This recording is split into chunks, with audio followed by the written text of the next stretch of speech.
When I opened my eyes, I saw the familiar mud brick walls and shabby wooden furniture. On the wall hung the faded calendar from 1980 to the smiling woman in a floral dress beamed at me from another lifetime.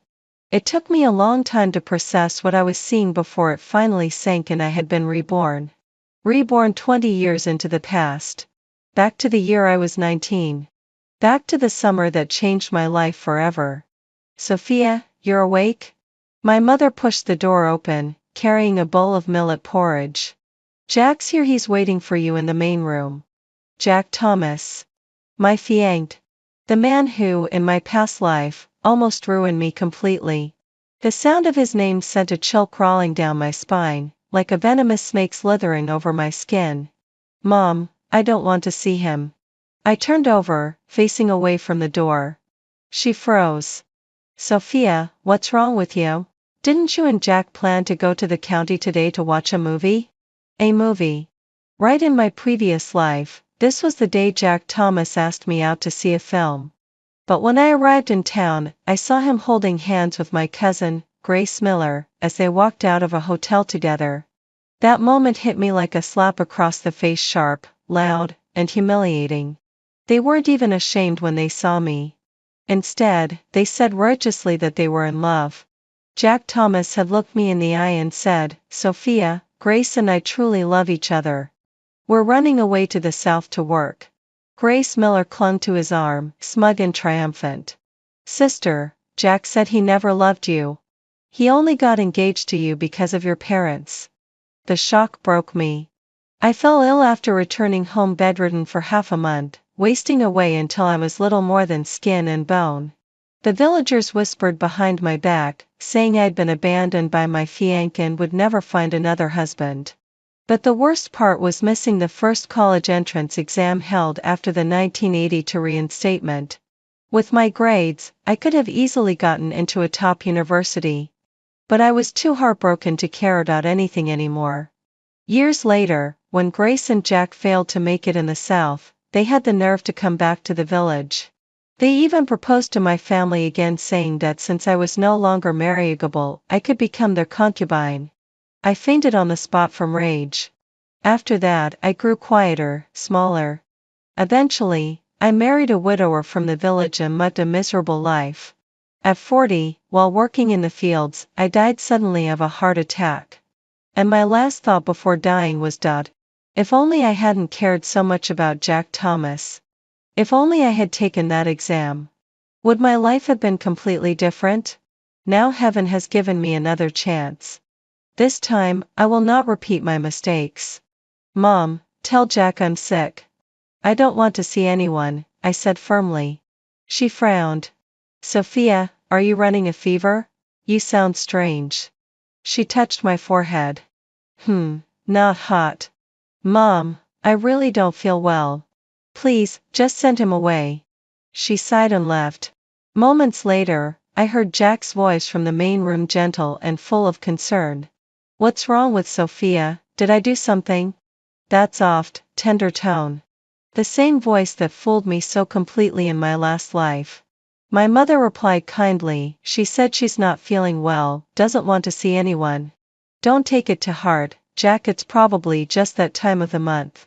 It's fine, Auntie, he said ever so politely. I'll come back this afternoon. Good boy, my mother said approvingly. Good boy?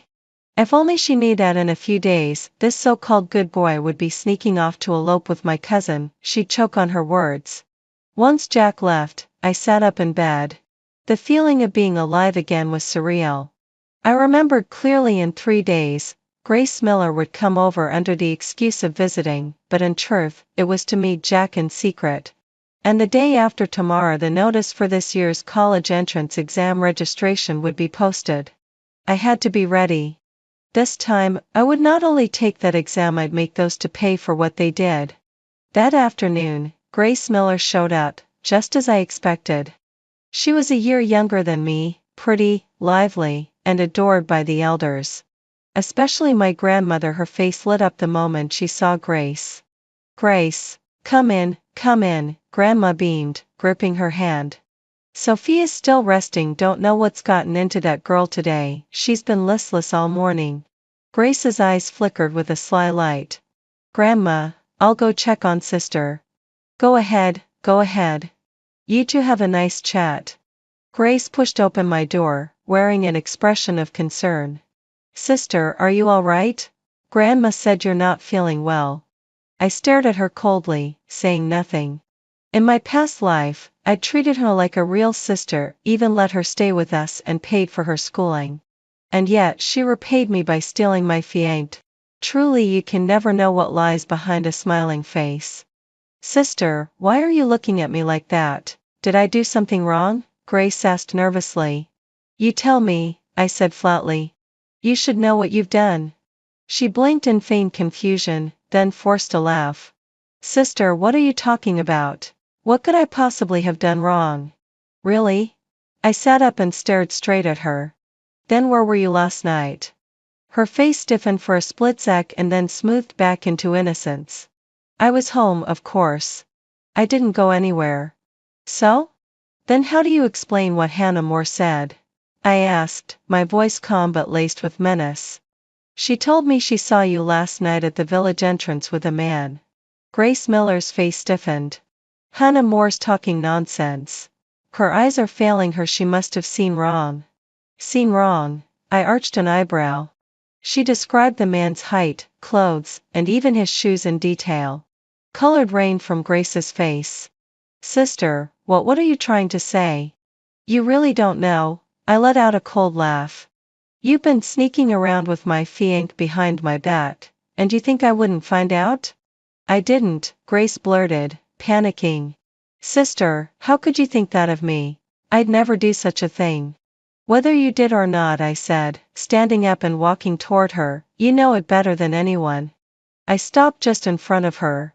Grace Miller, I'm warning you. Stay away from Jack Thomas or else. Or else what? Grace suddenly straightened her back, her eyes flashing with defiance. Even if I do like Jack, so what? You can't force feelings. Jack doesn't love you. There it was, the mask finally dropped. I nodded slowly. Good. At least now you're being honest. I didn't mean that, Grace stammered, realizing she'd said too much. That's not what I know exactly what you meant. I cut her off. Since you like Jack Thomas so much, then fine, I'll let you have him. Grace blinked in shock. Sister, what did you just say? I said, I'm breaking off the engagement. The words hit her like thunder. And before she could react, the door burst open. Grandma had been eavesdropping outside. Sophia, what nonsense are you talking? She cried, stomping her foot. Break off the engagement? Are you out of your mind? You and Jack are a perfect match. Mother rushed in right after her, pale and anxious. Sophia, what's wrong with you? Are you feverish, talking all crazy? I'm not feverish, I said calmly. Grandma, I don't want to marry Jack Thomas anymore. Why? Grandma demanded. What's wrong with Jack? He's honest, hardworking, has a stable job, and he treats you well. Why would you give that up? I glanced at Grace, whose face had gone paper white. Because I found out something. What something? Jack's fallen for someone else. The room fell silent. Mother and Grandma stared at me in shock. Grace trembled all over, her lips ashen. That's impossible, Grandma finally sputtered. Jack's not that kind of boy. If you don't believe me, go ask him yourself, I said coolly. Either way, I won't marry a man whose heart belongs to someone else. Grandma slapped her thigh in fury. That wretched boy. How dare he play with our Sophia's feelings? I'll teach him a lesson. Mother's face was tight with anger. Come on, we're going to have a word with him right now. Grandma, Ma, let it go, I stopped them gently. You can't force love. If he doesn't love me, why should I cling to him? But Sophia, Mother looked at me, her voice thick with worry. You're already engaged. If you call it off now, what will you do afterward? I'm going to take the college entrance exam. My voice was steady. Mom, the county's opening registration tomorrow. I want to sign up. The room went dead quiet. You could have heard a pin drop. College? Grandma's eyes went wide. Sophia, have you lost your mind? In 1982, especially in our remote mountain village, the idea of a girl going to college was absurd. Most people thought girls didn't need an education, that marrying well was the only path that mattered. I'm not crazy, Grandma. I've never been more clear-headed. I looked her in the eye. The country's reinstated the college exam, and I want to give it a try. Mother hesitated, touching my forehead again as if to check. Sophia, do you know how hard it is to get into college? And we don't have the money for that. I can do it, I said firmly, holding her hand. You know how well I did in high school. I was always at the top of my class. If I study hard, I'll make it. It was true. In my past life, I'd been a star student. Every teacher said I was college material. But I'd thrown it all away for love, blinded by heartbreak. Grandma sighed and shook her head. This girl's lost her wits. Talking about such nonsense. Why is it nonsense, Grandma? I asked, unable to hide my frustration. If the boys in our village can take the exam, why can't I? That's different, she snapped. When a boy goes to college, he brings honor to the family. But you're a girl. Even if you got in, what then? You'll just end up getting married anyway. That was the mindset of the times. Girls' education was seen as useless. I took a deep breath and tried again. Grandma, times are changing. The government says men and women are equal now. Girls can have careers too. If I get into college, I can be a teacher, a doctor, an engineer. Isn't that better than working in the fields forever? Mother's expression softened. Sophia, that does make some sense. What sense? Grandma scolded. Nay, girl, showing her face all over town, running off to some city, shameful. You should just marry a good man and have a few healthy sons. That's the proper way. I knew there was no convincing Grandma right now, so I turned to Grace, who'd been silent all this time. Grace, what do you think? She blinked, startled, then forced a shaky smile. I think you're right, sister. Girls should have their own dreams too. Of course, she agreed. The only thing on her mind now was that if I truly broke off the engagement, she and Jack Thomas would finally be free to be together. Since even Grace supports me, then it's settled. I looked at Mother. Mom, will you come with me to the county tomorrow to sign up? She hesitated. Sophia, are you sure this is what you want? I'm sure. What about the engagement? I'll talk to Jack Thomas myself tomorrow. Grandma kept muttering, this girl's out of her mind talking about college when she should be thinking about marriage. I ignored her and took Mother's hand. Mom, please trust me. I'll get into college. I'll make a better life for all of us. Mother looked into my eyes that no longer belonged to a naive 19-year-old and finally nodded. All right. Mom believes in you. Thank you, Mom. I threw my arms around her, tears stinging my eyes. Rebirth truly was a gift. This time, I wouldn't waste my youth on a man who wasn't worth it. I'd go to college. I'd leave this small mountain village. And I'd build a completely different life.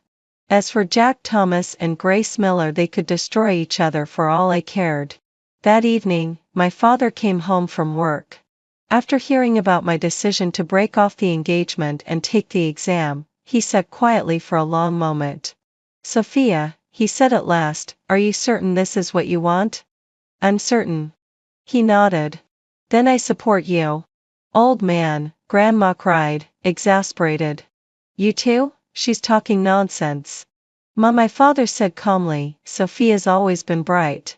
Maybe she really can make it into college. And if that Jack boy truly betrayed her, she wouldn't have been happy with him anyway. With father's support, my resolve grew stronger than ever. After dinner, Grace Miller found an excuse to leave. I walked her to the door and spoke in a low voice. Grace, you'd better not tell Jack Thomas about me breaking off the engagement before I do. Why not? I want to tell him myself, I said, looking her straight in the eye. You wouldn't want people thinking you're the other woman, would you? Grace blushed. Sister, I doubt it. You don't need to say anything. I cut her off. Tomorrow night, do whatever you want. I won't interfere anymore. She lowered her head and left. Watching her walk away, I couldn't help but let out a cold laugh. In my past life, I had been too kind, too trusting. This time anyone who hurt me would pay. But first, I had to change my own fate. Early the next morning, I went to the county with my mother. Although the county town wasn't large, it felt bustling and lively to someone like me who rarely left the village.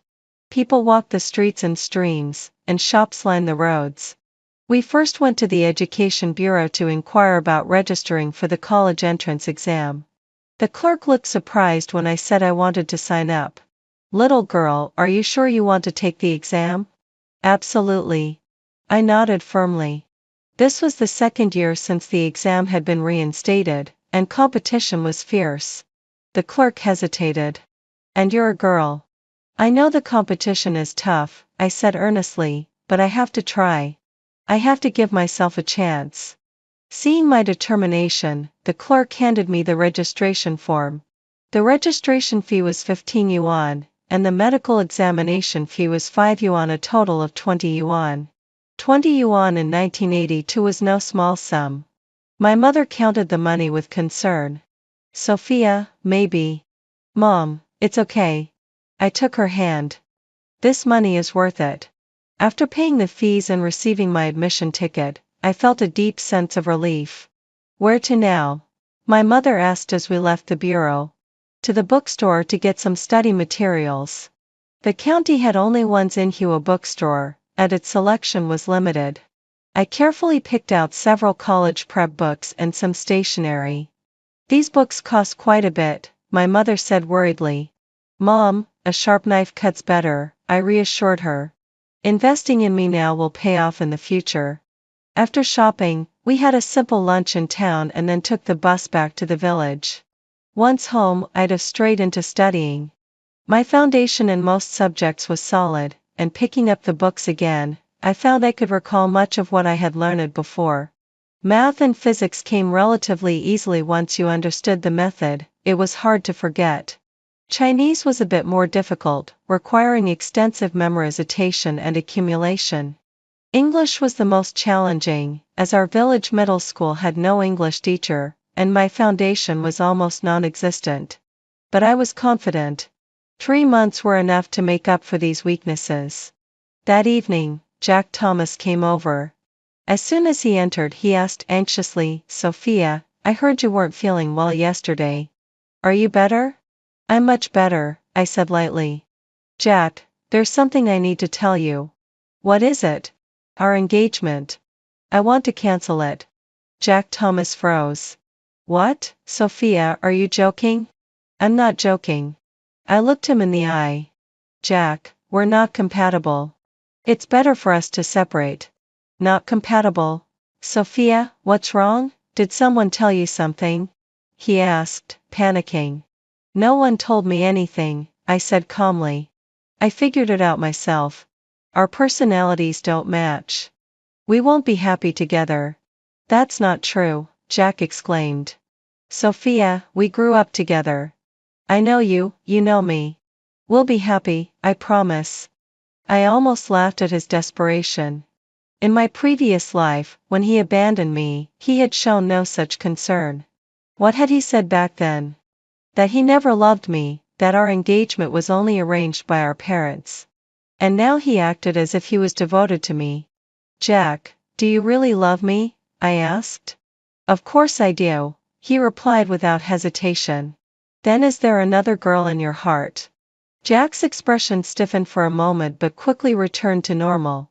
"No, you're the only one." A lie, without even a blink.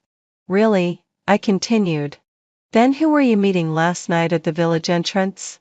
Jack's face went pale. "Why, how did you know?" "So you really were with someone else?" I let out a cold laugh. "Jack, just now you said I was the only one in your heart and now it's already exposed?" "Sophia, let me explain," he stammered. "No need." I stood up. "Jack, if there's someone else in your heart, then we should part. I won't fight over a man who belongs to another woman." "Sophia," he reached for my hand, but I stepped back. "Go," I said. "From now on, we're just neighbors." Jack opened his mouth again, but my father came out of the room.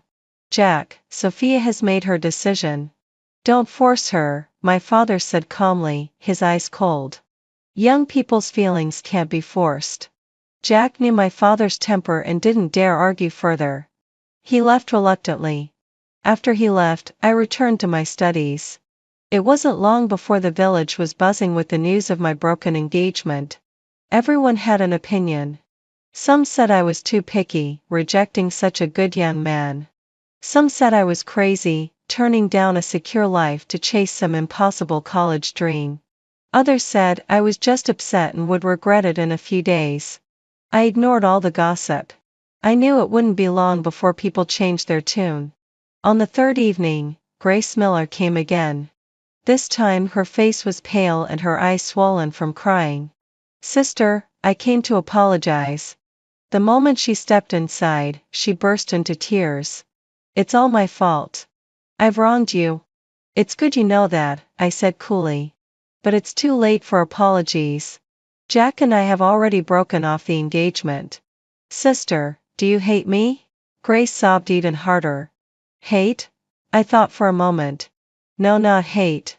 Just disappointment. That was the truth. After being reborn, my heart had changed completely. Toward Grace Miller and Jack Thomas, I no longer felt anger or hatred, just clarity. I finally saw their true natures for what they were. Sister, can you forgive me? Grace pleaded. Grace, we're still cousins. That will never change, I said calmly.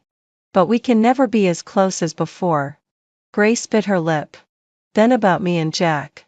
Your business is none of mine, I interrupted. Do whatever you want, just don't involve me. Grace stood there wanting to say more, but I had already picked up my book and gone back to studying. After a moment of hesitation, she turned and left in tears. From then on, I threw myself completely into my studies. Every morning, I woke up at 5 and didn't sleep until midnight. Mother worried for me and often boiled eggs to keep up my strength. Father was fully supportive, he even bought me a kerosene lamp so I could study at night. Even Grandma, who still grumbled now and then, would secretly cook something nice for me. With my family behind me, I was more motivated than ever. 2 weeks later, new gossip spread through the village. Jack Thomas and Grace Miller had been seen together. They didn't even try to hide it. They walked openly through the village and even went to the county town together. Only then did the villagers understand. So that's why Sophia broke off the engagement. Smart girls, he saw through that boy early on. Exactly. Amen, that fickle, what good could come from marrying him? Good for Sophia, better to stay single than settle. Hearing those words, I felt nothing but calm. I hadn't broken off the engagement to prove anything to anyone, I had simply seen Jack Thomas's true colors. A month later, an even Jewisher rumor spread. Jack Thomas had been fired from his job at the factory. Apparently he'd been slacking off, coming in late and leaving early, even stealing materials from the factory to sell for cash. When he was caught, the manager dismissed him on the spot. Jobless, Jack became irritable and often quarreled with Grace. Once, villagers even saw him slap her across the face. That's karma, Grandma sighed. Sophia, thank goodness you broke off the engagement. Otherwise, it'd be you suffering now. I didn't reply. I just kept reading. In my past life, I had suffered exactly like that, married to a man who destroyed me little by little. This time, I was determined to change my destiny completely. A month later, another shocking piece of news came. Grace Miller was pregnant. And Jack Thomas refused to admit the child was his. He called Grace a loose woman. Grace came to me in tears, begging for help. Sister, please, you have to believe me. I've only ever been with Jack. The baby must be his. I looked at her pale, tear-streaked face and felt not a shred of sympathy. Grace, I said evenly, your choices are yours to bear. You picked this path yourself. Sister, Grace choked, but I cut her off. You should go. I have studying to do. Grace left sobbing. Later, I heard she'd been abandoned by Jack and sent back to her parents' house. As for Jack Thomas, he had already started flirting with other girls. That's just the nature of a scoundrel, they never change. Watching them turn on each other, I felt a certain grim satisfaction. At least part of the pain from my past life had been repaid. Time passed quickly. It was now October 1982. Only a little over a month remained before the college entrance exam. I studied 15 to 16 hours a day. Mother often tried to stop me. "Sophia, don't push yourself too hard. Your health matters most." "I'll be fine, Mom," I reassured her. "The harder I work now, the easier my future will be." And that was true. I still remembered vividly how hard life had been after I failed the exam in my previous life. Marrying a widower, raising his 3 children, working the fields, cooking, washing clothes. Every day left my back aching and my hands covered in calluses. Worst of all, that man never respected me. He yelled, cursed, even hit me. I endured it for 20 miserable years until I died without ever knowing happiness. This time, I refused to walk that road again. To remind myself, I taped a note above my desk. "Get into university. Leave this mountain village." Whenever I felt tired or tempted to slack off, I would glance at that note and my resolve would return. Then in early November, something unexpected happened. Jack Thomas showed up again. He looked a mess, unshaven, haggard, and hollow-eyed. "Sophia, I came to apologize," he said the moment he saw me. "I was a fool before. I'm sorry for everything." I looked at him coldly. "And what good does saying that now do?" "Sophia, I know I was wrong, really, I do," he pleaded. "Can't you give me another chance? Let's start over, please." "Start over?" I laughed bitterly. "Jack Thomas, what do you take me for? Something you can toss away when you're bored and pick up again when you feel like it?" "No, Sophia, it's not like that," he protested desperately. "I mean it this time. I finally understand you're either one for me, not Grace Miller." "That's your business, not mine." I stood up. "Jack Thomas, we have nothing to do with each other anymore. Leave." "Sophia, I know you're still angry with me. Once you calm down, we can talk properly," Jack Thomas persisted. "I'm not angry," I said coldly. "I've seen through your character. A fickle man like you is not someone I would ever want." "Sophia." "Leave," I snapped sharply. "If you don't, I'll call someone." Jack tried to speak again, but my father came out of the room. "Jack, Sophia has made herself perfectly clear. Don't trouble her anymore," my father said, his face dark with anger. "You've already hurt my daughter once. I won't let it happen again." Seeing my father's expression, Jack Thomas realized there was no way out. He slunk away defeated. Watching his retreating figure, I felt nothing. In my previous life, I was young and naive, unable to judge character. This time, after being reborn, I had completely seen through his nature. People like him who squander opportunities and only regret it later were not worth my time. In the days that followed, I devoted myself entirely to studying. Village gossip about Jack Thomas and Grace Miller grew louder. Some said Jack, having been fired from the factory, idled around the village all day and had accumulated debts.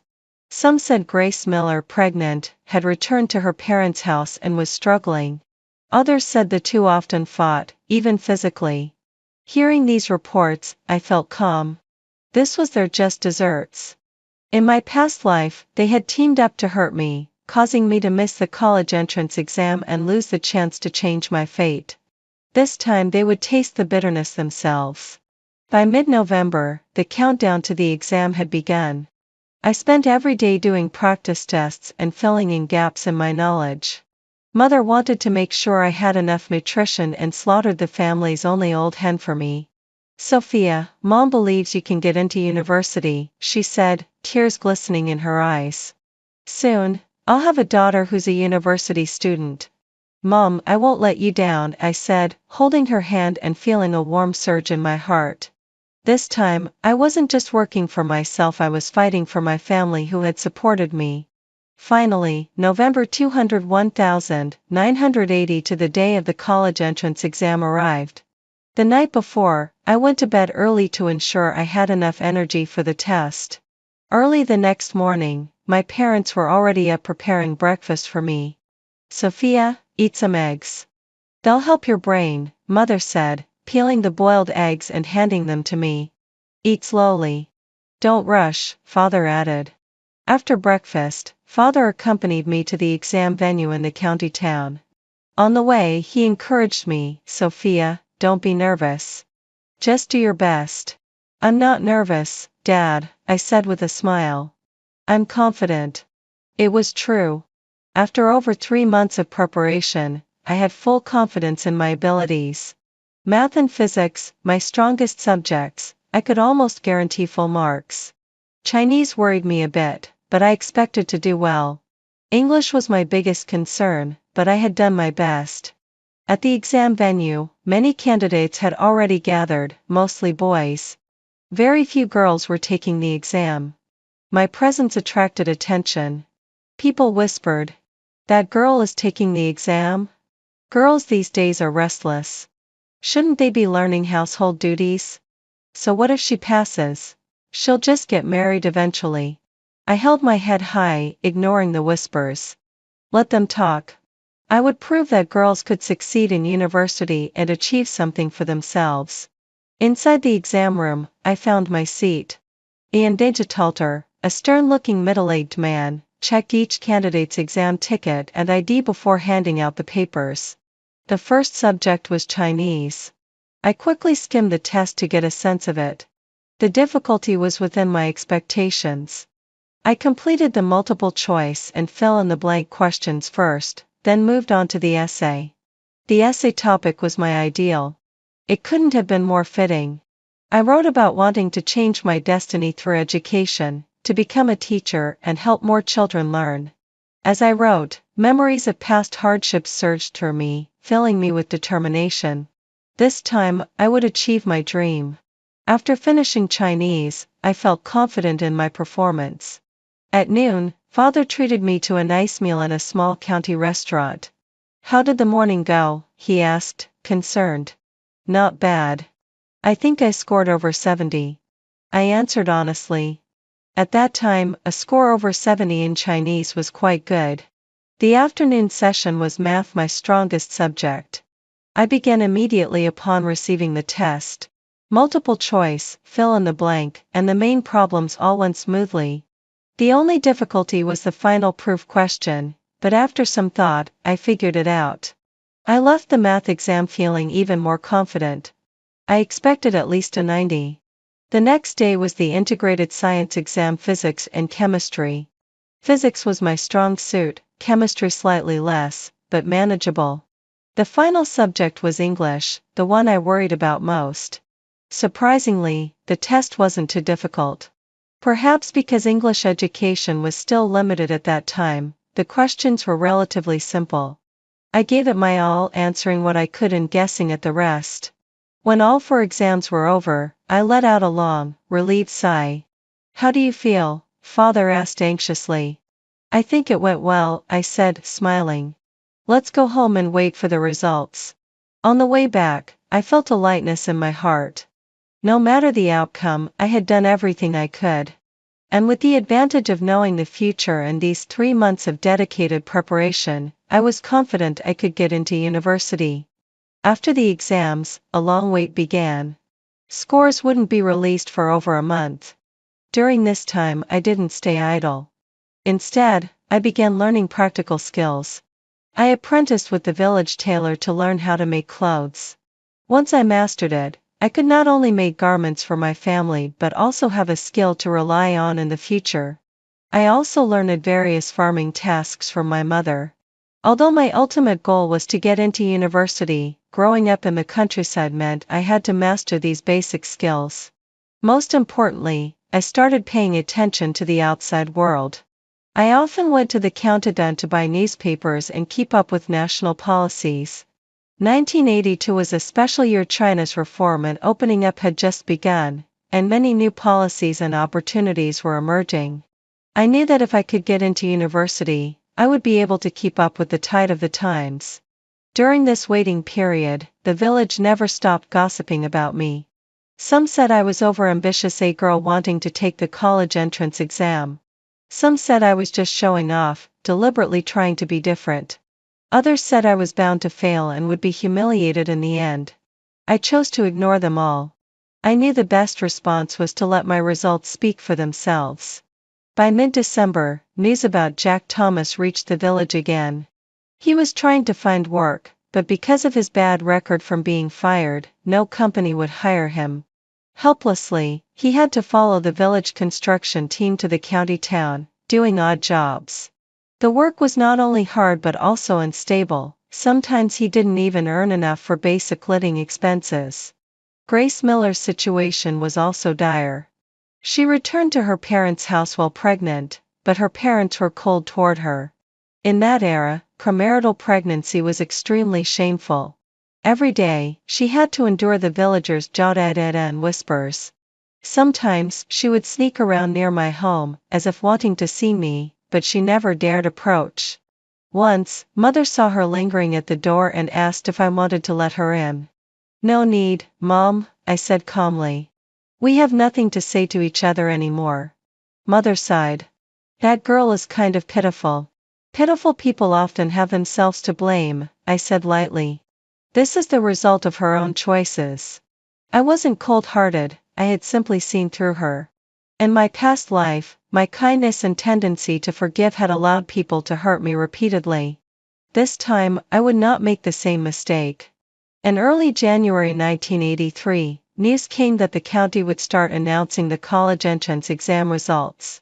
Hearing this, my heart began to race. Although I was confident, everything was still uncertain until the results were posted. "Sophia, I'll go with you to the county tomorrow to check your results," Father said. "All right, Dad." The next morning, Father and I set off for the county town. On the way, he reassured me, "Sophia, no matter what happens, we won't regret it. You've worked so hard." "I know, Dad," I said, holding his hand. "But I'm confident I can get in." When we arrived at the County Education Bureau, a crowd had already gathered. The results were posted on the bulletin board, and everyone was anxiously looking for their names. I took a deep breath and approached the board, scanning from the top score down.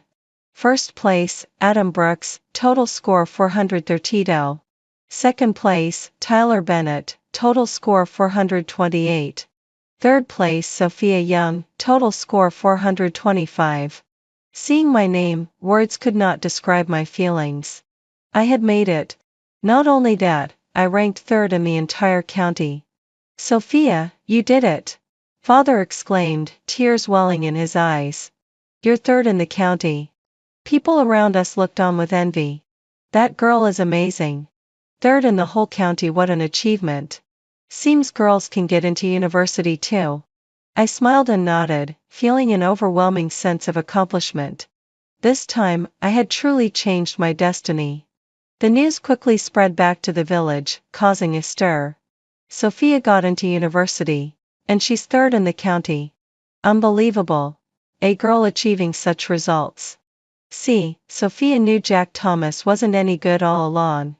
The villagers' attitude did a complete 180-degree turn. Those who had mocked me before were now praising my talent. Grandmother was overjoyed, unable to contain her excitement. "Our Sophia is remarkable. She'll be someone important one day." Mother cried tears of pride. "Sophia, I'm so proud of you." I felt calm amidst all the praise. I knew this was only the beginning. Getting into university was the first step, the road ahead was still long. A few days later, my admission letter arrived. I had been accepted into the Chinese literature department at the Normal University in the provincial capital, exactly the major I wanted. After graduation, I could become a teacher and use knowledge to change the lives of more children.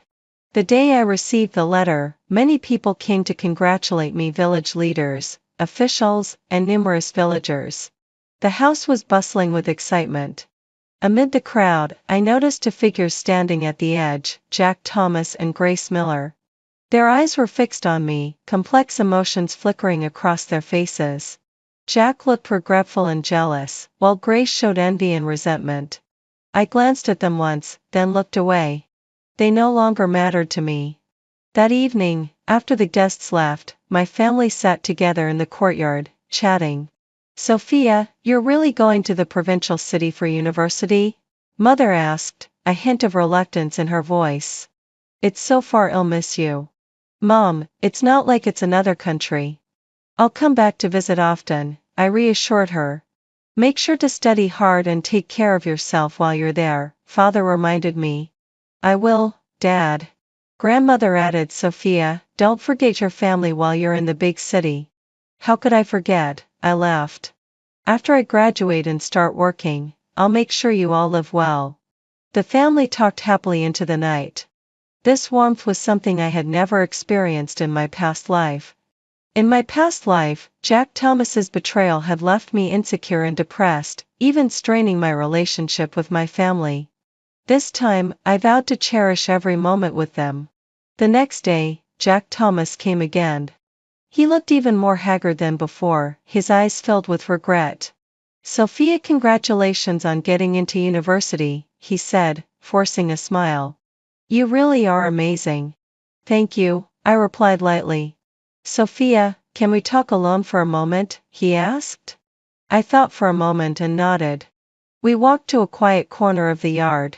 Sophia, I know I've made a lot of mistakes before, Jack Thomas said, lowering his head.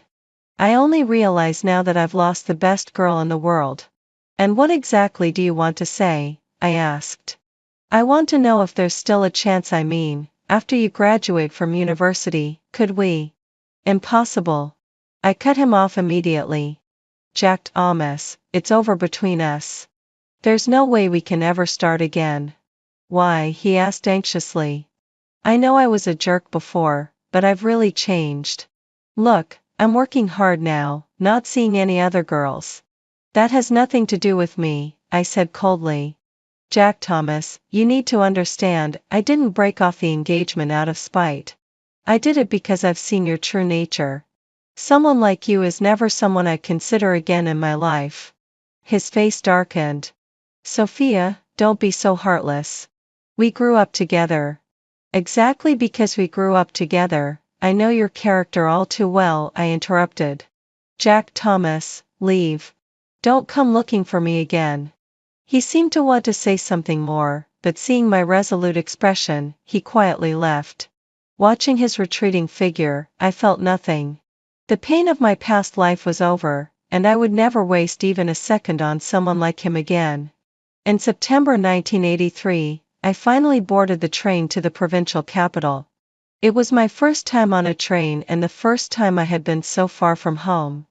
The scenery outside the window changed constantly from familiar fields and hills to the unfamiliar cityscape. My emotions were a mix of excitement and nervousness. Excited because I was about to begin a brand new university life. Nervous because I wasn't sure if I could adapt to life in a big city.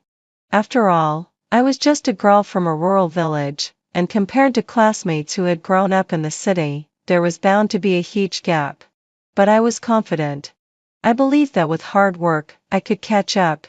Upon arriving at the provincial capital, I was overwhelmed by the scale of the normal university. The campus was vast, the buildings beautiful, with green trees and blooming flowers everywhere. The students looked sophisticated and poised. Following the senior students helping with orientation, I found my dorm. There were 4 beds in the room. I was the second to arrive. The first was a girl named Ella Davis, who came from the provincial capital. Her father worked in a government office. She looked surprised when she saw my modest suitcase. You're from the countryside? Yes, I admitted openly. Ella's expression was a mix of surprise and curiosity, but she still greeted me politely. Soon, 2 more roommates arrived, Natalie White, from a county town, daughter of a middle school teacher, and Mia Carter, from the city, whose family ran a small business. Each of us came from a different background, yet we quickly became familiar with one another. Once classes began, I realized that university life was not exactly as I had imagined.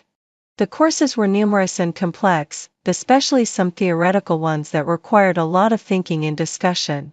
At first, I struggled to keep up not because I wasn't intelligent, but because my knowledge base was too narrow. City-born classmates had grown up with access to all sorts of extracurricular books and had broad knowledge. I, coming from a rural village, had barely read anything outside of textbooks. This gap was daunting. But I didn't give up. I knew that having chosen this path, I had to keep moving forward. I began reading extensively, spending hours every day in the library. In addition to completing assignments, I proactively studied related subjects. My roommates were puzzled. "Sophia, why are you working so hard? University isn't high school, you don't need to be this tense." "I want to catch up with everyone as soon as possible," I said honestly. Ella looked confused. "Your grades are already excellent.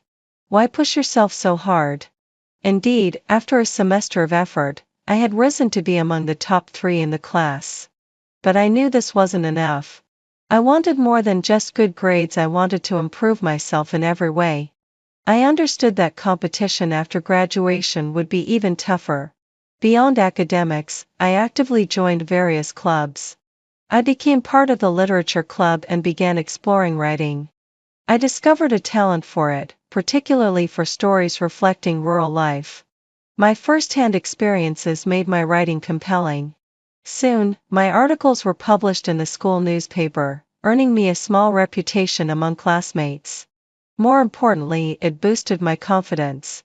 I began to believe that, although I came from the countryside, I was no less capable than anyone else. During the first winter break of my freshman year, I returned home. Villagers were amazed at the changes in me. "Sophia, how did you become so poised? This is what a university student looks like." Indeed, education had changed my life. I felt proud, but even more so seeing my family's pride. My parents' eyes shone with delight. "Sophia, you've really grown up," Mother said emotionally. "Mom, this is just the beginning," I said. "When I graduate, I'll make sure you all live even better." After spending a few days at home, I heard news about Jack Thomas and Grace Miller. Grace had given birth to a son, but the identity of the father remained a mystery. Jack Thomas refused to acknowledge the child, and Grace Miller couldn't clarify the matter either. The whole village buzzed with gossip, turning it into everyone's favorite topic. Meanwhile, Jack Thomas, unable to find stable work, struggled to make ends meet. He had even borrowed money from others but couldn't repay it, ruining his credit. Now, no one was willing to lend him anything. Hearing all this, I felt completely at peace. This was the outcome they deserved. In my past life, they had hurt me, but this time, they were reaping what they had sown. During my sophomore year, I began participating in social practice activities. When the school organized a rural teaching program, I volunteered immediately. The program was held in a poor village near my hometown. The conditions there were harsher than I had imagined. The school had only two dilapidated classrooms, with desks and chairs crudely made from wooden planks. Most of the children wore tattered clothing, yet their eyes shone with a thirst for knowledge. Seeing them reminded me of my own childhood. If not for having been reborn, I might have missed the opportunity for education too, simply because of poverty. This teaching experience strengthened my determination to become a teacher. I wanted to use my knowledge to help more children change their destinies. During the program, I met a boy named Ben Harris. He was smart and hardworking, but his family was very poor, and his parents wanted him to drop out to work. I spoke with his parents patiently. "Uncle, Auntie, Ben is very talented. It would be a waste for him to drop out now. But our family is too poor. We can't afford his schooling," his father said helplessly. "I can help," I said. "I'll save part of my living expenses each month to pay Ben's tuition." Ben's parents were moved to tears. Ultimately, Ben Harris was able to continue his education. This experience gave me a deep sense of joy from helping others, while also making me treasure the hard-won opportunities I had been given. After the teaching program ended, I returned to school and studied even harder. I knew that only by making myself stronger could I help more people. In the second semester of my sophomore year, an unexpected opportunity came my way. An editor from a publishing house noticed the articles I had written for the school newspaper and reached out to me. "Your writing is excellent. We'd like to commission you to write a novel about rural life." This opportunity felt like a gift from heaven. Not only would it hone my writing skills, but it would also provide some income. I immediately agreed. Using my spare time, I began working on the novel. The protagonist was a girl from a rural village who, through her own efforts, got into university and changed her destiny. A story based on my own experiences. Writing it allowed me to revisit every step of my journey, from rebirth to breaking off my engagement, from deciding to take the college entrance exam to achieving my dreams. I poured all my genuine feelings into the novel. 6 months later, the novel was completed. The editor was very satisfied and decided to publish it. It was a work of significant social value, and the editor believed many readers would love it. Sure enough, after publication, the novel was well received, especially among rural readers. Many said it gave them the courage to change their own lives. I felt immense satisfaction. My experiences had not only changed my own destiny but could also inspire others. That feeling was more meaningful than any honor. The royalties also improved my financial situation. I could support myself and even send some money home to improve my parents' living conditions. More importantly, I could continue helping children like Ben Harris go to school. By my junior year, I had become a well-known figure on campus. I excelled academically, published a novel, and participated actively in various activities. Many teachers thought highly of me and believed I had a bright future. "Sophia, had you considered pursuing graduate studies?" asked the head of the Chinese department. "I haven't thought about it," I replied honestly. "With your qualifications, you could easily continue at our university for graduate studies or even get a recommendation for direct admission," he said. "If you like, I can recommend you." It was an excellent opportunity. But after much consideration, I decided to decline, not because I didn't want to continue studying, but because I had more important goals. I wanted to return to my hometown as soon as possible and use what I had learned to help the children there. In my senior year, I began preparing for life after graduation. According to the teacher allocation system, I could choose to work in a school in the provincial capital or return home. Most classmates wanted to stay in the city for better conditions and opportunities. But I chose to return to the county near my hometown. "Sophia, are you crazy?" my roommate Ella Davis asked. "Why would you leave the city for a small place like that?" "Because that's where I'm needed more," I said calmly. Indeed, I could have had a better career in the city, but that wasn't the life I wanted. I wanted to go back home and do something for the underprivileged children.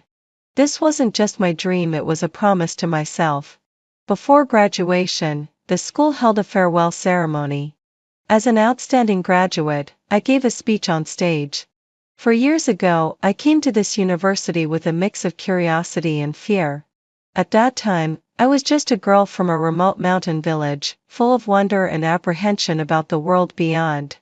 Over the past 4 years, I had gained knowledge, broadened my horizons, and most importantly, discovered my own life direction. Now, I'm returning to where I came from, not because I lack the ability to live in a big city, but because I believe true value isn't measured by where you are, but by what you can do for others. I want to use my knowledge and experience to help more rural children realize their dreams. The audience erupted in applause. I noticed tears in many of my classmates' eyes. Even Ella Davis, who had always held some reservations about me, was clapping.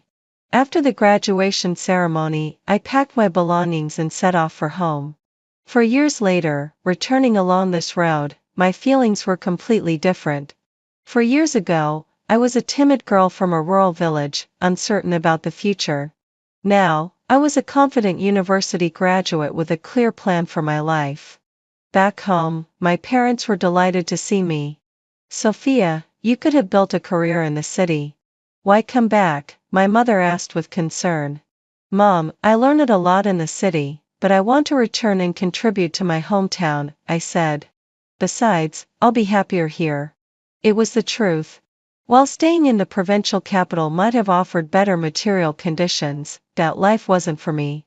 I preferred work close to life, close to the people. Soon, I was assigned as a Chinese teacher at the county's top high school.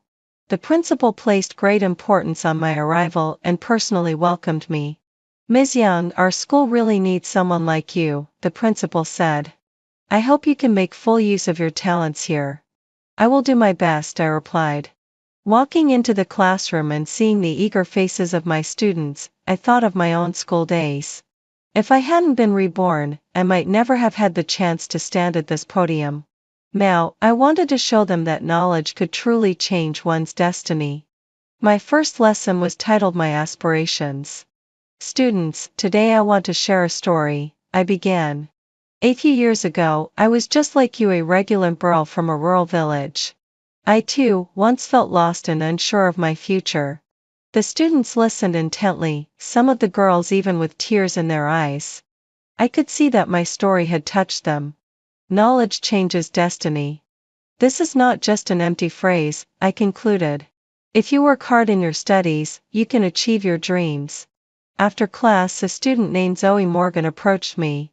"Teacher, my family is poor, and my parents don't want me to continue studying. But after hearing you, I want to persist." "Then keep going," I encouraged her.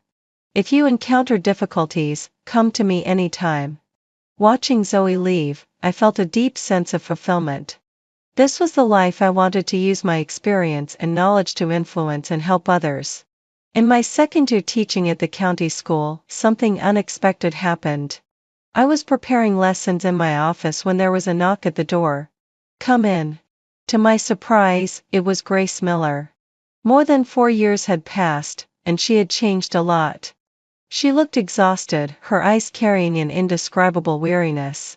"Grace, what brings you here?" I asked, startled. "Sister, I want to talk to you," she said softly, a pleading tone in her voice. I glanced at the clock. "I have a class in a little while. Speak quickly." Grace sat down and lowered her head, remaining silent for a moment. "Sister, I need your help." "What kind of help?" I asked. "I want my son to attend your school," she said, looking up. "He's very smart and studies well, but he's always bullied at his current school." I nodded. I understood. A child born out of wedlock in a small town is often discriminated against. "How old is he?" I asked. 4. "He'll be starting elementary school next year." "Then you still have a year. Why the rush?" Grace bit her lip. "Sister, I know I wronged you before. But the child is innocent. You don't want him to suffer because of my mistakes." I looked at her, feeling a mix of emotions. Honestly, after all these years, my resentment toward Grace had faded considerably. Seeing her like this even stirred a bit of sympathy in me. But sympathy has its limits. Some things cannot simply be forgiven. "Grace, I understand your feelings as a mother," I said. "But I can't help you with this." "Why not?" she demanded, frustrated. "You have influence here. It shouldn't be hard to say a word." "It's not a matter of ability. I just don't want to be involved in your affairs," I said honestly. "I have a good life now and don't want any ties to the past." Grace's expression darkened. "Sister, you still resent me, don't you?" "I don't resent you," I said calmly. "I just think it's unnecessary. The consequences of your choices are yours alone to bear." "But the child is innocent," Grace almost pleaded. "Sister, I'm begging you, just consider that we grew up together." "Precisely because we grew up together, I cannot forgive your betrayal," I interrupted. "Grace, I've heard about the hardships you've faced, but they are the result of your own choices." Grace froze, tears welling in her eyes. "Sister, I know I was wrong, truly wrong. I was young and foolish back then, and I did many wrong things. But now I want to make amends." "Make amends," I sneered. "Do you really think any of this can be undone? What do you want me to do then?" Grace finally broke down, crying. "I've already suffered enough. What more do you want from me?" Seeing her cry, I felt no sense of revenge, only a quiet sadness. "Grace, I don't want to take revenge, nor do I want to see you humiliated," I said. I just want to live my own life, free from any ties to the past. What you're doing, how is that different from being heartless? Grace Miller exclaimed. Heartless? I stood up. Grace, when you and Jack Thomas were together behind my back, did you ever think about what it meant to be heartless? Grace Miller was left speechless. I have a class to teach. You should go, I said, picking up my textbook. Sister, Grace called from behind. Don't you have any sense of decency at all? I paused, turned to look at her, and said, Grace, decency is mutual. You didn't respect our sisterhood back then, so what right do you have to demand it from me now? Without another word, I turned and left the office. Grace's sudden appearance had stirred my emotions, but the wave quickly passed. I knew my choice was right. Not because I was cold-hearted, but because I had learned to protect myself. In my previous life, I was too kind, too easily used, and it had cost me dearly. This time, I would not make the same mistake. A few days later, I heard that Grace Miller had left the county with her child and gone south, supposedly to find the boy's father.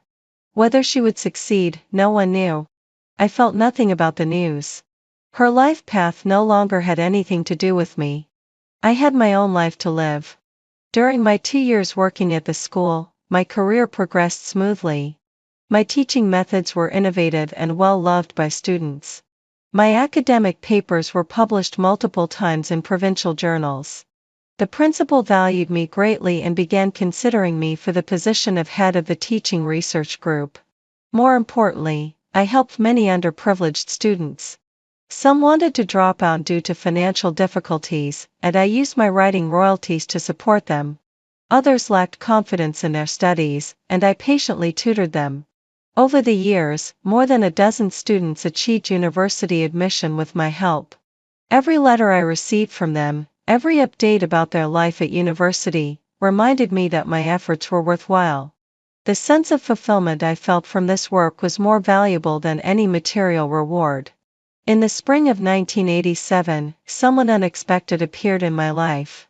I was waiting for the school bus outside the campus when a man approached me. Excuse me, are you Ms. Sophia Young? I looked up to see a man in his 30s, neatly dressed, wearing glasses, and looking very professional. Yes, I am. And you are? My name is Josh Martin. I work for the Provincial Department of Education, he introduced himself. I've heard of your work and wanted to meet you in person. The Provincial Department of Education? I was surprised. Is there something you need? We're preparing an educational aid project and are looking for experienced, caring teachers to participate. We heard that you've been supporting underprivileged students, and we believe you're perfect for this role. That sounds like a very meaningful project. Can you tell me more? Of course. Why don't we sit somewhere and talk? We went to a tea house near the school. Josh Martin explained the project in detail. The province planned to pilot an education aid initiative in several poor counties, sending outstanding teachers to teach and establishing support systems to help underprivileged students. The project would be challenging, with tough conditions, he said, but it would have a significant impact, helping many children change their destinies. How long would I need to participate? I asked. The initial plan is 3 years. Of course, if that seems too long. I'll participate, I said without hesitation. This was exactly what I wanted to do. Josh Martin looked surprised. Aren't you going to think it over? No, I said firmly. This is the work I want to do. He smiled. Your decisiveness is impressive. But I think you should still know all the details before making a final commitment. Over the next few days, Josh Martin explained every aspect of the project. The more I learned, the more I realized it was perfect for me. Not only could I apply my expertise, but I could also help more children from impoverished backgrounds. Most importantly, it was a national-level project with broad influence. A month later, I was officially transferred to the Provincial Department of Education, becoming a core member of the Education Aid Project. When I left the county, many students came to see me off. Teacher, when will you be back? We'll miss you, teacher. Take care of yourself, teacher. Seeing their reluctant faces almost brought tears to my eyes. Students, although I'm leaving, I'll visit often, I said. Study hard, and one day use your knowledge to help others, just like I've tried to do. As I left the school where I had worked for 3 years, I looked back at the place filled with so many fond memories. But I knew a larger stage awaited me. I was determined to help even more people on a bigger platform. By 1992, 5 years later, I had become a director at the Provincial Department of Education, overseeing the province's education aid programs. During these years, under my guidance, a comprehensive support system for underprivileged students was established, helping tens of thousands of children complete their education. As a result of my work, I had also received numerous honors and was recognized as an outstanding educator at the national level. One day, I was in my office handling some documents when my secretary knocked and entered. "Director Sophia, there's someone outside claiming to be an old classmate of yours. He'd like to see you." An old classmate? I was a little puzzled. "What's his name?" "He says his name is Jack Thomas." Jack Thomas? I froze for a moment. That name hadn't crossed my mind in years. "Send him in." A short while later, Jack Thomas walked in. 10 years had passed, and he had changed a lot. He looked older, his hair streaked with gray, and his face marked by hardship. He was a stark contrast to the confident and accomplished me. "Sophia, long time no see," he said awkwardly, standing by the door. "Please have a seat," I said calmly. "What brings you here?" Jack Thomas sat down, his eyes flickering nervously. "Sophia, I heard you've achieved so much, really impressive." "It's not that impressive, just some work in education," I replied lightly. "What are you doing now?" Jack Thomas looked embarrassed. "I'm still working with the county construction team." 10 years later, he was still doing odd jobs. Clearly, life hadn't treated him well. "Just get to the point." "I'm not here for small talk," I said. Jack Thomas clenched his teeth. "Sophia, I need your help." "What kind of help?" "My son is taking the college entrance exam this year, but his grades aren't good. I heard you work at the education department, could you?" "You're married?" I asked, surprised. "Yes, 3 years ago. My wife is an honest woman, and the boy is from her previous marriage," he explained. I nodded. So he had married a divorced woman and was helping raise her child. How ironic. "Jack Thomas, you think I'm going to help you?" I asked bluntly. "Sophia, I know I wronged you before," he lowered his head. "But the child is innocent. He really wants to go to college." "Every child who wants an education is innocent," I interrupted. "But college entrance exams are fair, they rely on merit, not connections." "Sophia, I beg you," Jack Thomas almost pleaded. "I know you have the ability, please help us." Looking at his humbled expression, I felt no satisfaction, only a quiet sadness. This was the same man who had abandoned me, now coming to beg for help. Life truly has a sense of irony. "Jack Thomas, I will not help you," I said calmly. "Not out of grudges, but because it goes against principle." "What principle?" he asked. "The principle of fairness," I said. "My job is to help children who are truly in need, not to give someone an unfair advantage through connections." Jack Thomas' face darkened. "Sophia, don't you have any sentiment for the past?" "Sentiment?" I sneered.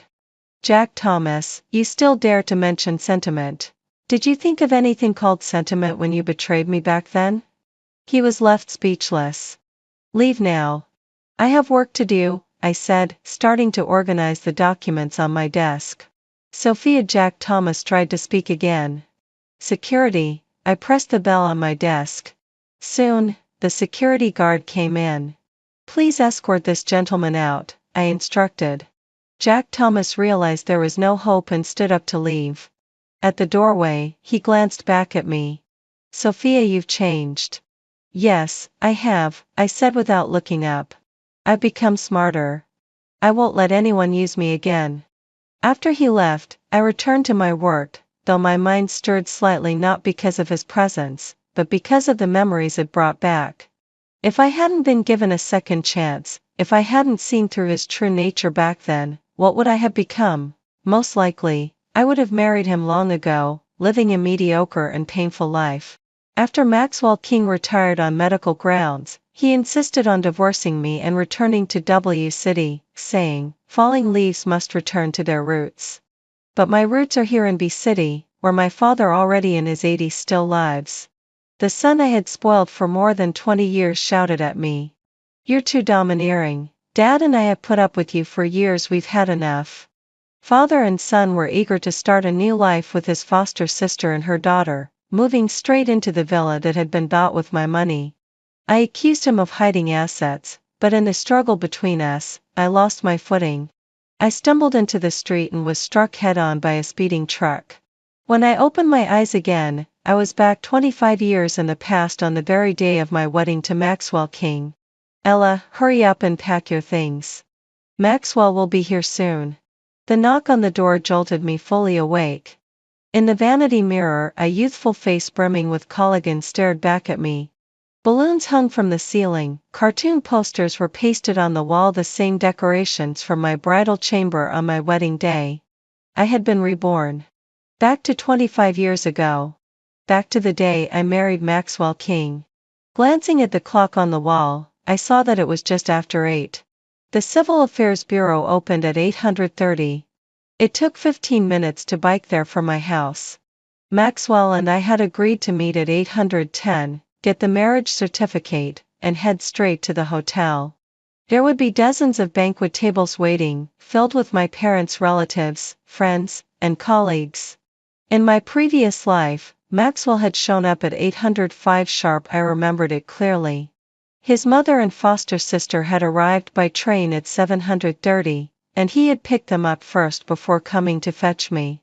We went to register our marriage, while my parents escorted his mother and sister to the hotel. So when he still hadn't appeared by 8:20, I realized something. Maxwell King must have been reborn as well. In that other life, he and I had died together. I still remembered the look in his eyes in that final moment, filled not with regret, but with hatred for me and longing for his foster sister. I turned away, tears of remorse stinging my eyes. But since I had been given a second chance, I certainly wouldn't tie myself to him again. And I would never bear a son who inherited his ingratitude and wolf-hearted nature. If only I had known in my past life that Nally White was not truly his sister, that she had no blood relation to him at all, but was foisted on his family as a child bride because her own family was too poor, then I never would have agreed to the marriage, no matter what my parents said. How laughable that he once pretended to keep his distance from her, making me believe they were on bad terms. Out of misplaced goodwill, I even bought Natalie a gold necklace and earrings, thinking I was helping him take care of his little sister. Could the train have been delayed? My mother muttered, dialing Maxwell's number. No one answered. Why won't he pick up? This is an auspicious day. If he doesn't make it in time, what are we supposed to do about the certificate? She fretted. I gave a bitter laugh. Mom, why must you always think the best? What if it's bad news instead, like Maxwell King getting hit by a car on the way here? You child. My mother's eyes widened in shock. Even if you're angry, you can't curse people like that. Maxwell would never be late on purpose. My father frowned, adding his rebuke. I handpicked Maxwell myself. He's honest, modest, and hardworking. You really ought to curb that temper of yours. Looking at my mother, still radiant with health and wealth, and my father, still vigorous and refined, my eyes filled with tears. I threw my arms around them and pouted. He's an outsider. I'm your real daughter. If he dares stand me up today and shames our whole family, you'd better not let him off easy. Of course not. You're our only daughter, my father chuckled fondly. The only reason we treat him well is because of you. I was their late-in-life child, the only one they had at nearly 30. From the day I was born, I had been showered with love. They were strict with me in academics, but everything they did was genuinely for my sake, not disguised under empty words. Even when it came to choosing my husband, Maxwell King had been carefully observed by them for 2 whole years before they finally settled on him. I had a fiery, spoiled temper, while Maxwell was mild and accommodating. I never lifted a finger at home, while Maxwell eagerly took over chores whenever he visited. Most importantly, he was from W City and had no support in B City. Once my father accepted him as a son-in-law, he even helped pave Maxwell's way in his career.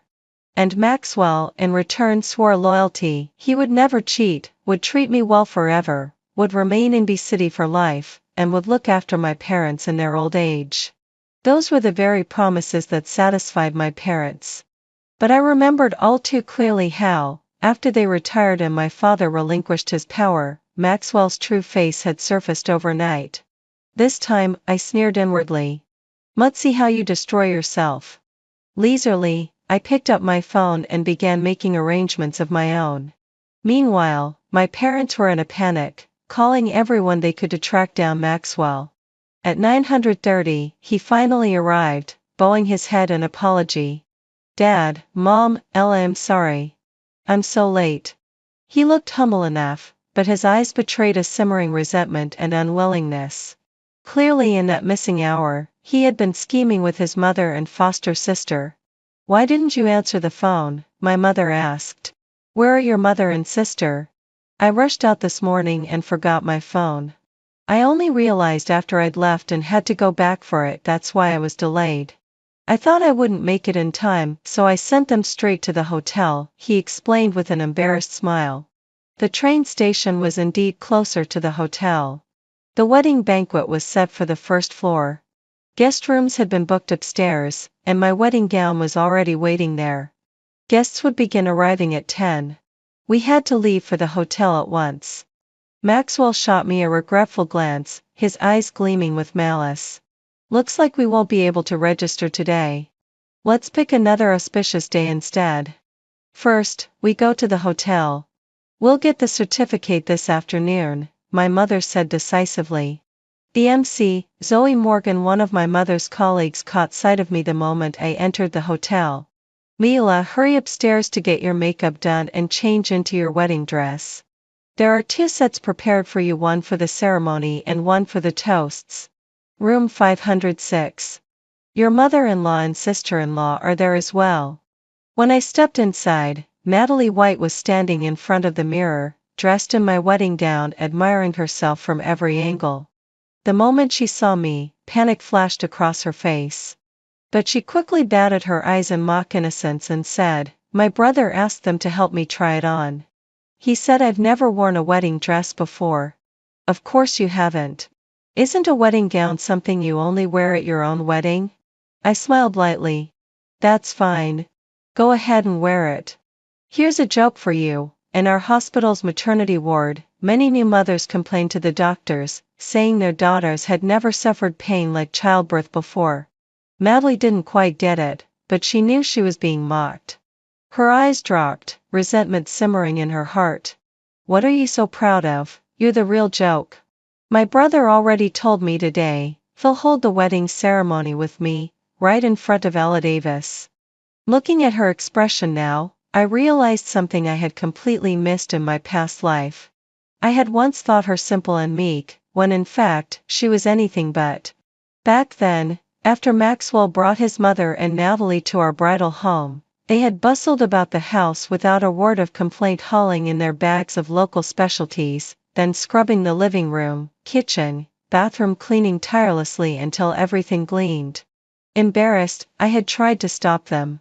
Maxwell brushed it off casually, saying, "They're used to housework." But the truth was, he simply couldn't bear to let his precious foster sister tire herself. Which was why this time, he had brought them directly to the hotel instead. His mother looked me over critically. "So, you must be Ella. I'm your mother-in-law. Why don't you greet me properly as Mom?" This woman's skin was sallow, her features sharp with meanness. In my previous life, I had only spent a single day with her, and she had worn a mask of humility and obsequious smiles the entire time. This sour, disdainful face was a first even across 2 lifetimes. "Ma'am," I replied with a thin smile, "you haven't given me a red envelope yet. How could I call you that?" She froze, speechless. Instead, she tugged Mally's hand and said with pointed sweetness, "Now this dress looks truly beautiful on a young girl. On someone older, it would look like a stage costume worn for laughs."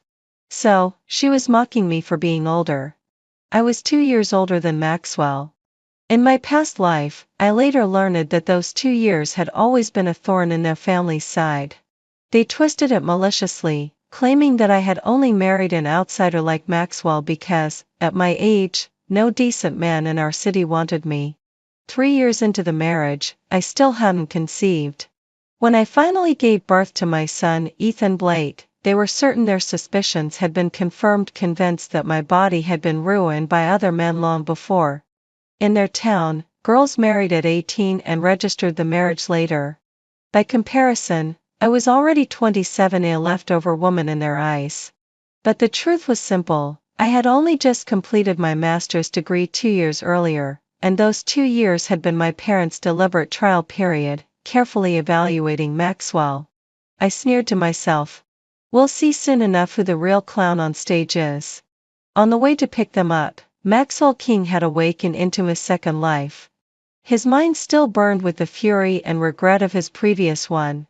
He had been so close to finally beginning a blissful old age with his foster sister, no longer needing to invent excuses for their brief yearly reunions. But Ella Davis had dragged him to his death with her. Now things were different. Looking down at his smooth, unblemished hands, he thought, "Heaven must have given me this rebirth so I won't repeat my mistakes. Why would I ever marry Ella Davis again, that dull, domineering old woman?" This time he would seize every day with Natalie. He would make up for everything she had been denied, the title of wife, the status of factory director's lady, everything. The moment he saw her at the station, he could hardly stop himself from kissing her outright. Natalie had been stunned, and even his mother's face had darkened. It took Maxwell some effort to convince them. He explained that he had been reborn, that he remembered everything from the last life. 6 years later, he would rise to factory director, his salary tenfold, with a house and a car, sending them money every month, even buying them a villa back home. "With my abilities," he promised, "you'll live well without me ever needing to marry Ella Davis." His mother had been pleased at first. But then she frowned and thought. "In your last life, you only became factory director with the help of Ella's father. Right now, the wedding is just about to happen. If you break off the marriage now, you'll offend her family and they could block your career. You might not become director at all." Maxwell had to admit she had a point. Just then, Ella's mother called. He deliberately ignored the call and sneered, "Then I just won't go to the registry today. The wedding will go on, everyone will see me as their son-in-law. A month or two later, I'll find some excuse to break it off, and best of all, I'll make it look like Ella's fault.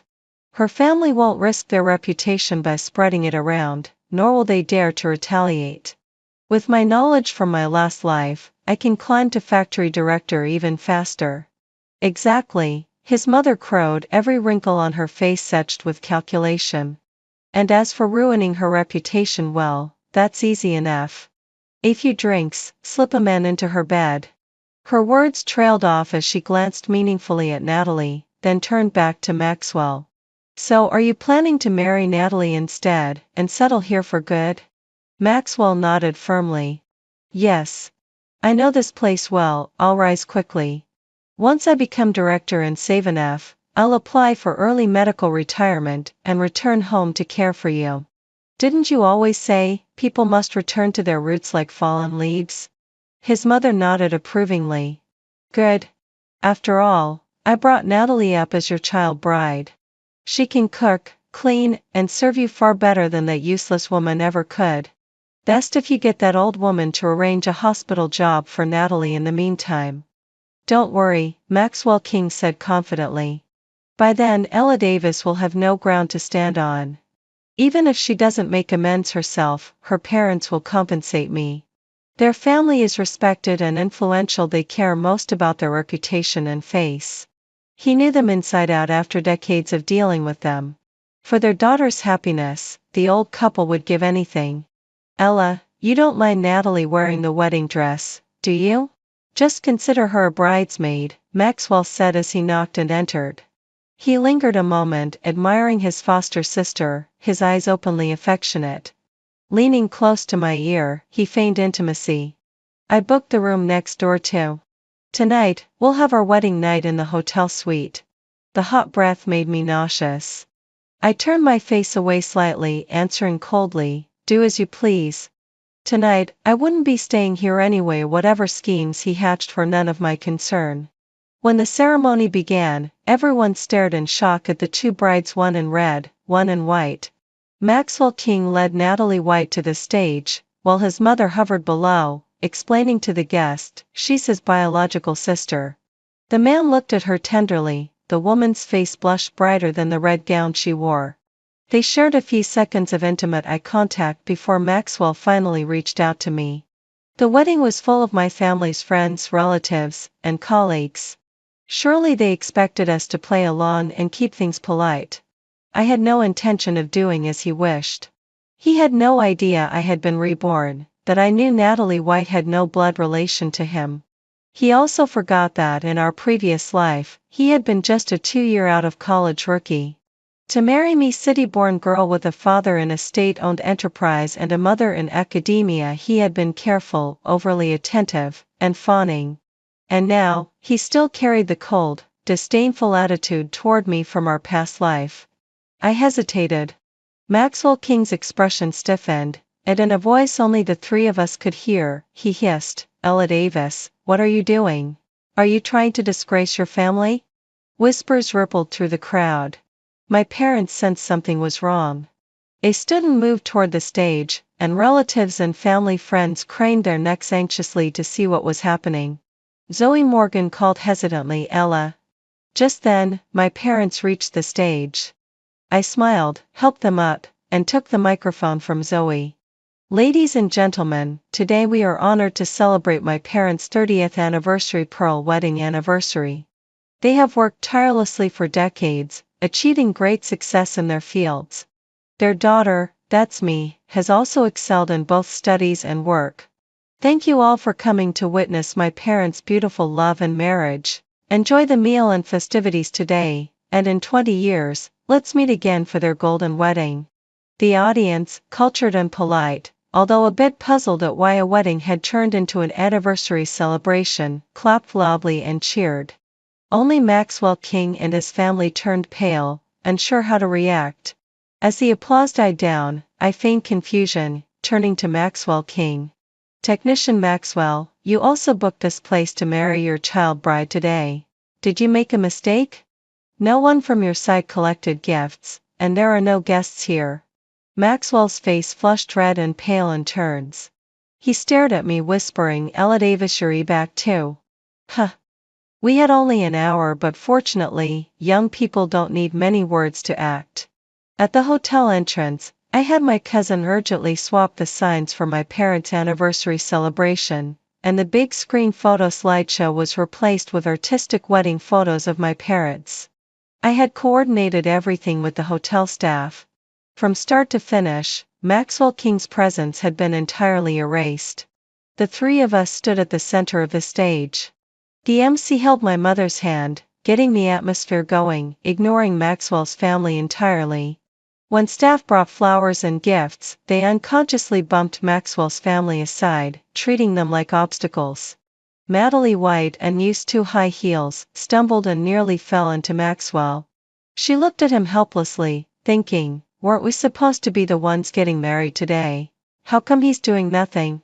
Maxwell King glared at the scene, desperately suppressing his anger. The mood at every table was lively. People chatted and laughed warmly. Only his family of 3 was awkwardly isolated in the corner. After my parents finished speaking, they began to step down. Suddenly, Maxwell King collapsed to the floor in a dramatic thud, shouting, Dad, Mom, I'm sorry. I made Ella angry. I shouldn't have let my inexperienced little sister be the bridesmaid and wear that dress. He pointed to Natalie's gown, brushing off the real issue.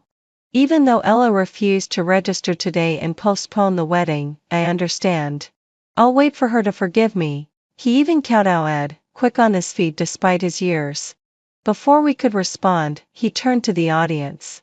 Today was supposed to be double happiness, my wedding with Ella, and my in-laws' pearl anniversary. I didn't plan carefully, so I'll punish myself with 3 cups. Nally White wept dramatically, playing the victim. Maxwell's mother kept apologizing to the 3 of us. The guests, of course, had not collectively lost their memory and watched the scene unfold quietly. I held Maxwell King's hand as he reached for the cups, smiling. Technician Maxwell, are you here to ruin the party? I thought we had settled this privately, he said, voice tense. I didn't expect you to come with your child bride to interfere. Since I've spared you face privately, let's just sort this out in front of everyone instead. He meant last life, and the words made it very clear. Knowing that I had also been reborn, how could Maxwell King even have the audacity to come here and provoke me? He had a vague sense that something was wrong, but it was too late. I gripped the microphone and cranked it to maximum volume, making sure even the dogs passing by the hotel could hear me. Maxwell King and his foster sister have long plotted this. Outwardly, he plays the dutiful city son-in-law while privately marrying his foster sister. Secondly, Maxwell King suffers from a zoospirashmi, he cannot have children. I love children. So, Technician Maxwell, I've already told you we're incompatible. Now, what is your stunt today? You're lying. Maxwell King's face flushed red, his neck veins bulging in anger. If I had that problem, how did Ethan Blake come into being? What did you just say? I exclaimed. You and your foster sister already had a child? What a fool. There was no Ethan Blake yet at this point in time. Maxwell King tried to regain composure, pointing at me. You're slandering me. Did you forget the medical exam at our hospital? I replied.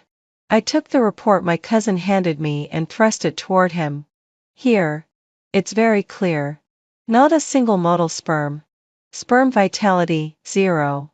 This is personal privacy. I didn't intend to reveal this in front of everyone, he said. I sighed. Some people were simply asking for trouble.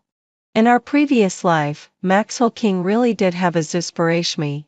I had spent 3 years consulting doctors and finding treatments, eventually curing him. But he, concerned with his pride, had pinned the blame for his infertility on me in front of his family. Husband and wife are one, yet when I learned the truth, I kept silent. I didn't interact with them much anyway, but I never imagined they would mock me behind my back. And Maxwell King, as always, took it further, thinking I was naughty and easy to manipulate. The guests had now all left. I clapped my hands lightly. Technician Maxwell, is your fiancé's wedding dress rented or purchased? You'd better coordinate with the bridal shop yourself. Hut. Using my family's money to throw a wedding for a pair of lovebirds. He could keep dreaming. In our past life, my father had understood Maxwell's hardships, losing his father young, raised by a single mother, and had paid in full for the bridal home and all wedding expenses, with all gift money given to us. Initially, Maxwell had shown respect to the elderly couple. But once my parents retired, his true colors slowly emerged. After my mother retired, she came over to help care for the child, her pension supplementing our household. Meanwhile, Maxwell sent all his own money back to his mother and foster sister and still complained that my mother's cooking wasn't up to hotel standards. My father, though rehired after retirement, no longer held the same power. Yet under his influence, Maxwell's career rose step by step. He began lecturing my father at banquets and mocking him at dinners. My father tolerated everything except Maxwell openly criticizing me. My son, Ethan Blake, grew up adored by his maternal grandparents. He barely had a deep bond with me, and when Maxwell insisted on returning to W City, Ethan went along every year, forging a close relationship with Natalie White and her daughter. When his father decided to return to his roots in W City, Ethan stubbornly wanted to follow, abandoning his doting 80-year-old grandfather, and even shouted at me. Mom, you're too domineering. Divorce him, let Dad and us go. Hearing that again, my chest still ached. Reflecting on my past life, I had truly been unfilial. Why had I buried myself in work, ignoring family interactions and my parents' grievances? Today, despite the King family's three-person disruption, my gesture to celebrate my parents' pearl anniversary moved them to tears. After their surprise, gratitude, and joy subsided, we turned back to my own matters. My father blamed himself. I should have investigated more carefully. I shook my head. Dad, it's not your fault. Maxwell King disguised himself too well. I wasn't sure if I should tell my parents about my rebirth. I feared that hearing about the tragedy of my last life would make them feel even sadder and guilty. My mother comforted me.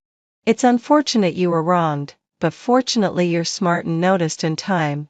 No marriage certificate, no wedding, it's still a happy outcome. I nodded and pouted. So now you will be pressuring me to marry, right? Their faces exchanged a glance, hesitating to answer. I continued to pester playfully.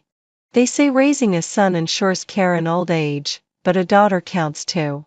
You have me to care for you, that's enough. My mother stroked my head indulgently. Yes, we have you. And you? We hope you can build a family like we did, and maybe have a daughter as outstanding as you. That would be perfect. I smirked. An outstanding one like me isn't easy to come by. The three of us walked together in the gentle night breeze, bathed in the warm light from our home above. Today's events would provide plenty of stories for a while. Maxwell King had once been a young talent, a graduate from a prestigious university, good-looking, humble, and polite. Apart from being poor, he was the ideal son-in-law for any family with a daughter. But with rumors of his ambiguous relationship with his foster sister and his infertility, no respectable family would touch him. I thought he would resign and return to W City quickly.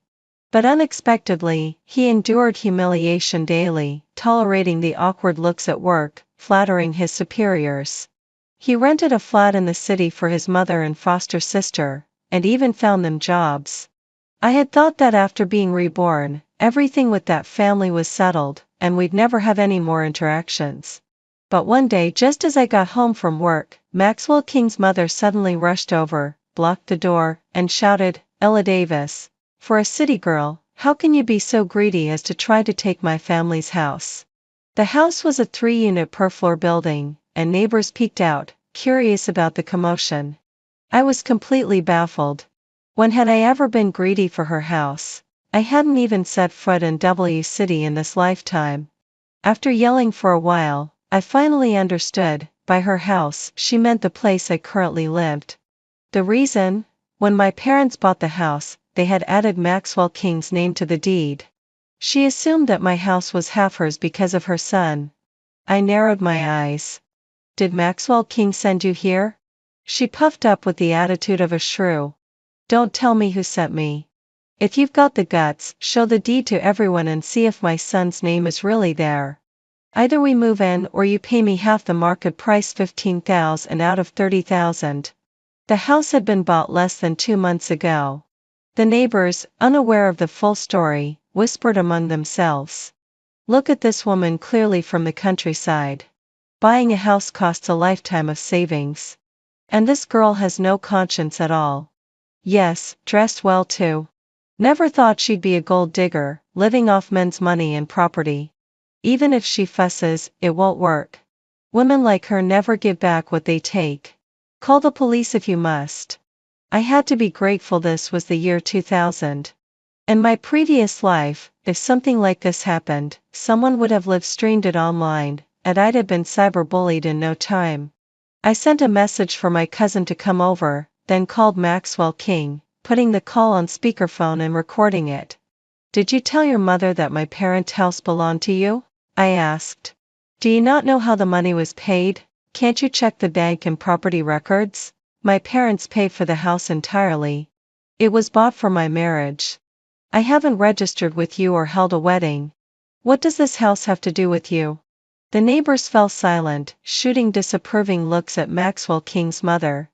One whispered, "Isn't this just unreasonable?" Maxwell King stayed silent for a moment, then muttered, "I was drunk and spoke carelessly. It's true my name is on the deed." My father had vetted Maxwell King for 2 years, believing our marriage was set in stone. To ease his mind, he added both our names to the property deed. Maxwell King's mother huffed. So you're just too scared to show everyone the deed. This house belongs to my son. I ignored her and said into the phone, I'll go to the property bureau and remove your name. Tell your mother not to harass me again. Maxwell King's voice sped up, as if he had made a decision. Fine, my mother can leave today, but your parents adding my name to the deed is a voluntary gift of half the house. I don't need to sue for it, but you must compensate me. I estimate half the house's value at $150,000. I don't want that much, $5,000 will do. Mother and son truly made for each other. Is that so? I sneered. Your parents' voluntary gift was conditional on your marriage to me. Without that, it's invalid. You can consult a lawyer or take me to court, but I won't give a single cent to you or your gang of freeloaders. I hung up. My cousin arrived with building staff, and they escorted the constantly shouting Maxwell King's mother out of the community. In our past life, Maxwell King had been selfish toward his foster sister, sending her money, and occasionally speaking arrogantly after drinking. But he hadn't been this blatantly despicable otherwise. I wouldn't have tolerated him for so many years, only realizing his true nature at the very end. I later learned the reason.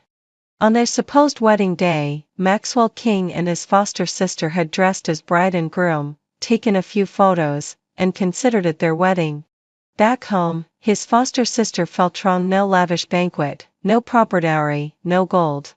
Even marrying into the countryside, she deserved at least the traditional 3 gold items.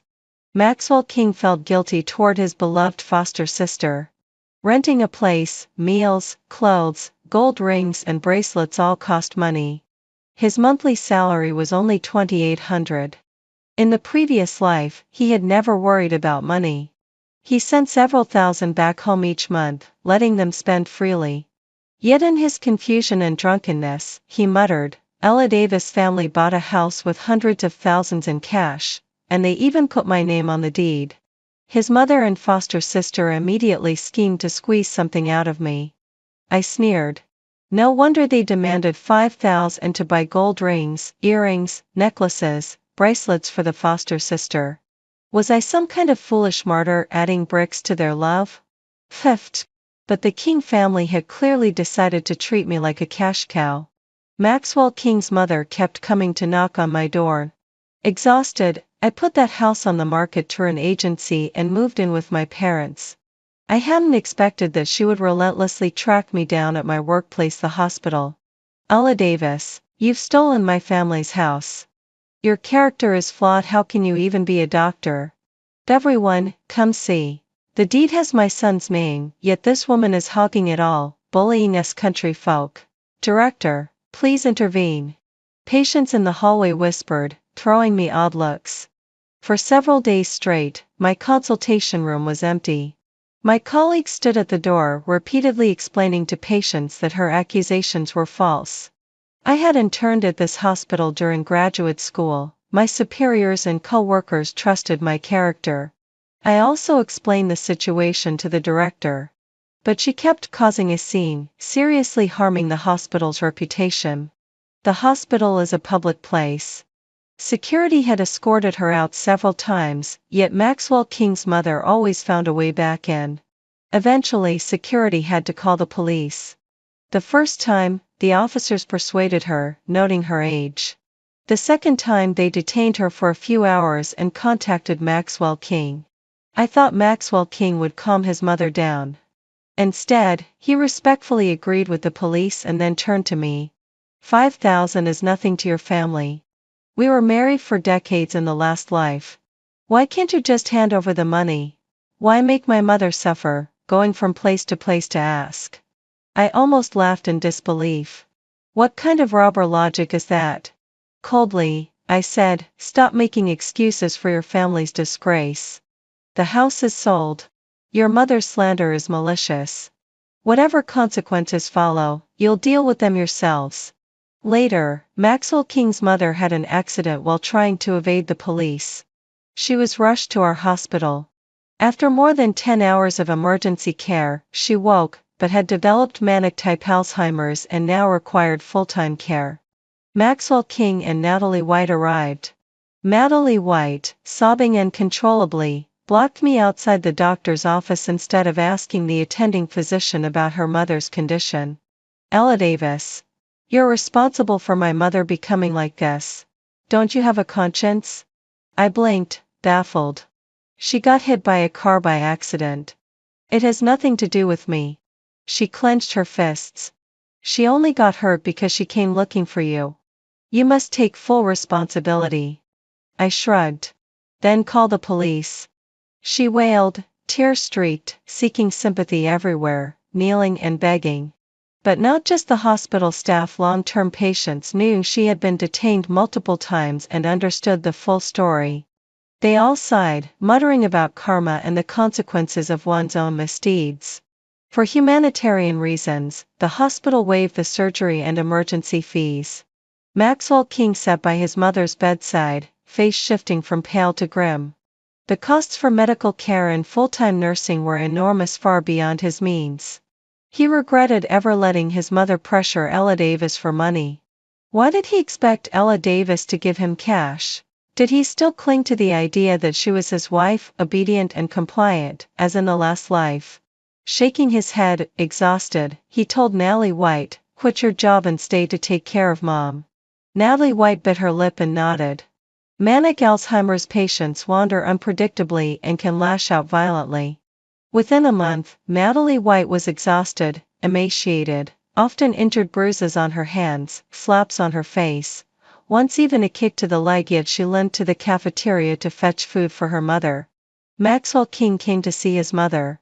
The rented apartment was empty, leftover fast food from last week had gone moldy, filling the room with stench. He furrowed his brows and cleaned up the mess. At the hospital, his mother grabbed handfuls of food and hurled it at Natalie White. The food splattered across her head and face. Natalie White jumped up, rushed to wash, while her mother laughed. Natalie White clung to him like a lifeline, crying uncontrollably, then rolled up her sleeves and pant legs to show him her injuries. "Brother, I really can't take it anymore. Maybe we should hire a caregiver for Mom," he suggested. Natalie White reached out for his hand. He caught the smell of her unwashed body and days-old sweat and subtly leaned back. A nurse arrived with a bill, bed 28 needs payment. He took it, looking at his mother muttering in bed and Natalie White, who had aged 20 years in appearance overnight. Memories of the previous life suddenly flashed before him.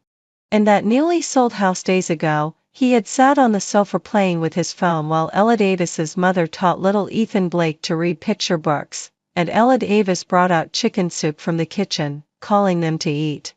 That warmth he had enjoyed for over 9,000 days in the past life had seemed too ordinary, lacking the fiery passion he occasionally experienced with Natalie White. Now he missed it terribly. Standing outside Ella Davis's office, he saw her the same as before, hair tied neatly, exuding elegance and decisiveness. Why had he ever found her overbearing and annoying? Because in the last life, he wanted to see her humbled, inferior to Natalie. Because Ella Davis always had everything in order, never relying on him, never pleading for help like Natalie did. If things were reversed, Ella Davis would handle everything flawlessly, leaving him with nothing to worry about. Could he still win her back now? Maxwell King pushed the door open. "Ella, could you ask the hospital to delay my mother's medical bills for a few months?" I shot him a glance. "Sorry, the hospital doesn't have that policy." He sighed. "She only got hurt because she came looking for you. You've called her Mom for over 20 years. You have even an ounce of sympathy?" Huh. Did he really think I didn't know why his mother came looking for me? I had no intention of entertaining him, just wanted him to leave. "Ella, I want to talk to you properly. Why are you always like this? We spent 25 years together in the last life. That proves we're meant for each other. I still have feelings for you. We can start over." I stared at him in disbelief. Maxwell King. You find yourself disgusting saying this now. In the last life, Natalie White returned home not long after and married, having a daughter. After Natalie White's husband died, Maxwell King found all sorts of reasons to return to W City, enjoying long separations as if they were fresh reunions. Under their careful guidance, Ethan Blake also developed an attachment to Natalie White's daughter. Meanwhile, Maxwell King's mother constantly egged them on, preaching about returning to one's roots, claiming the two families should unite. Eventually, Maxwell King retired early and insisted on divorcing me, discarding over 20 years of marriage, and breaking the vows he made to my parents. He looked at me with disdain, ignoring the fact that I had borne him a child, and that my parents had raised Ethan Blake as their own grandson. "You're too strong-willed. Your father tolerated you for so long and finally divorced you. That's already more than fair," he sneered. As I neared death, everything became clear. What was the point of pouring my heart into them? All my sacrifices paled compared to a few sweet words exchanged between Natalie White and her mother. My marriage to Maxwell King had started with no trace of love. My father had thought that by treating this outsider from B City sincerely, helping him, we could trade our genuine care for his lifelong devotion. I thought 20+ years of marriage would at least build some familial affection. But I hadn't realized an ungrateful heart can never be warmed. Maxwell King struck the same lecture-like tone as in the previous life. "You're so annoying, Reborn, and still unrepentant. You parade your superiority, thinking I couldn't succeed without your family. Just wait till rise on my own merit. You're so old and still unmarried. Who else would want you besides me? I'm giving you a way out. Hire a caregiver for my mother, settle her medical bills, and I'll forget the past and marry you." I grabbed a teacup on the desk and hurled it at him. "Get out." The hospital bills had been unpaid for a month. Soon after, Maxwell King's misfortune began. He had stayed up several nights meticulously preparing a patent submission for the company, thinking it would guarantee him an early promotion to manager. Instead, he was investigated. He couldn't explain how anyone could know the detailed data without access. Although his patent was well written, he was still dismissed for alleged plagiarism. Not going to jail was already a small mercy. Maxwell King came to the hospital, dejected. Why isn't it working out like before?" he wailed. "It must be your father, he's sabotaging me, right?" Maxwell King shook me frantically. "Ella, go talk to your dad. I won't return to my hometown. I'll marry you and stay in B City for life. We'll care for your parents together, please." In the last life, Maxwell King had relied on a patent to rise rapidly within the company. But he had forgotten, he only accessed that project after becoming a supervisor. At this stage, as a mere technician, he couldn't know the core technology, so of course the company doubted him. "Maxwell King, you're mistaken. My father wouldn't interfere in matters that don't concern him." I pushed him away, and colleagues called security.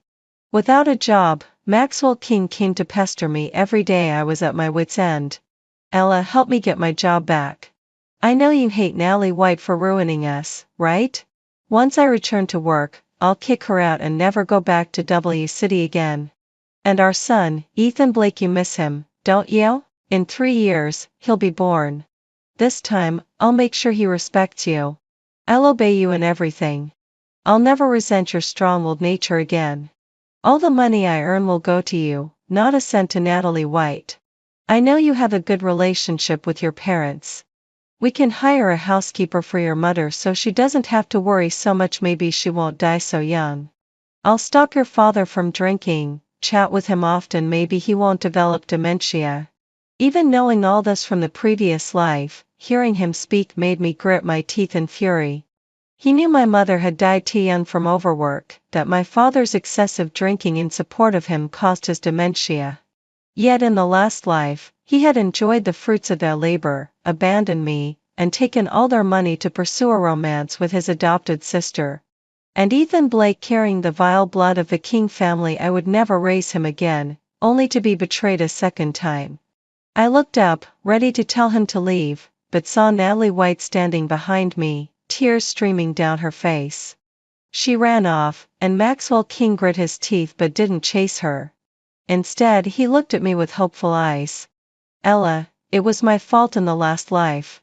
Heaven has given us another chance to start over. This time, I'll treat you like a princess." "No amount of theatrics will work, Maxwell King," I said coldly. All I feel for you is hatred. And if one day I stop hating you, it won't be forgiveness, it will be me freeing myself. Maxwell King borrowed from online lenders to pay the hospital bills. The interest snowballed and the debts piled up. Finding a job proved difficult. He had been hired directly at a university job fair, but now his career was stalled. He smoked frequently, grew increasingly irritable, and often yelled at Natalie White. "You child," my mother exclaimed, astonished. "Even when angry, you shouldn't curse someone." Maxwell wouldn't be late on purpose. Meanwhile, Maxwell King's mother, left unsupervised, wandered around and accidentally fell into a pit next to the underground parking, losing consciousness. I happened to be passing by and helped get her out. She had head trauma, a sprained waist, and leg injuries. Lying in bed, she couldn't move, but at least she was quieter. Maxwell King arrived, gasping. "Ella, thank you," he said after checking on his mother. "This is my duty as a doctor," I replied plainly. "Why?" He stared at me in disbelief. "Even though you hate me so much, you still uphold your duty as a doctor? That gives me hope." I looked at him coldly. "If you truly appreciate me saving your mother, then never set foot in front of me again." Maxwell King hung his head, covering his face. "It's my fault. Everything went too smoothly in the last life, and I thought it was all my doing. I was ungrateful, took so much from your family, and still felt I was sacrificing myself." He shook his head, sighing. "I truly have no humanity. Ella, I'm sorry. I won't bother you again," he said, voice choked. During this time he stayed at the hospital, caring for his mother with his own hands. He understood how exhausting it was to tend to a patient, and he had heard countless whispers from fellow patients about his family getting their karma or reaping what they sowed.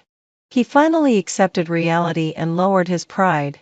I didn't care whether the tears on his face were genuine remorse, none of it concerned me. Maxwell King took his mother back to W City. This life, he would no longer appear in mine. After the new year, I turned 28. My mother, determined to see me married, began contacting marriage agencies and mobilizing relatives, friends, and colleagues to introduce suitable young men. I didn't refuse, it was their way of showing love. As for myself, I spent my free time researching promising men. If I found someone I liked and got along with, I would consider dating. Work was endless, but spending more time with my parents and fulfilling their wishes as much as I could was my way of showing love. On weekends and holidays, I drove my parents on trips, taking photos of them at scenic spots, leaving our footprints and laughter across the beautiful landscapes of our country. Life like this was already wonderful. 6 months later, I started dating the son of an elderly couple I had met in a senior travel group. Our families were well matched, with similar backgrounds and compatible values. He was 3 years younger than me. His mother beamed. "Older daughters are gold. Here, take these 3 gold bricks for your engagement," and so she did. We were married shortly after the engagement, receiving another round of gifts. Soon after, I discovered I was pregnant. By 3 to 4 months, my belly had grown unusually large. A hospital check revealed twins.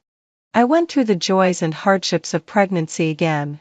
Near full term, I had a cesarean delivery and gave birth to a pair of fraternal twins, a boy and a girl. My parents and in-laws were overjoyed, fighting to give money, gold, and jewelry, and even competing for the honor of holding the babies first. In the end, we agreed, 1 child for each family to hold in turns. It was a happy ending for everyone.